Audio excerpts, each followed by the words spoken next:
Hello all, இன்றைக்கி டே 12 morning கொஞ்சம் சீக்கிரம் இருந்ததுனால ஏதாவது ஸ்கின் கேர் பண்ணலாம் அப்படின்னு சொல்லிட்டு ஐஸ் பேக் தான் போட்டுட்ருந்தேன்.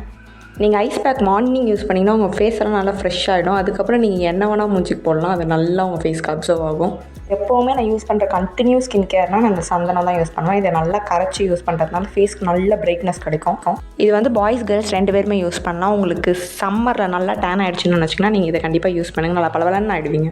ஸ்கின் கேர் பண்ணுற அன்றைக்கி நான் காலைல கொஞ்சம் சீக்கிரமாக குளிச்சிடுவேன். குளிச்சுட்டு நான் ஏதாவது சாப்பிடுவேன். எப்பவுமே ஹார்லிக்ஸ் தான் சாப்பிடுவேன். ஹார்லிக்ஸ் சாப்பிட்டு அதுக்கப்புறம் ஏதாவது ஃப்ரூட் சாப்பிடணும் போல இருந்துச்சு.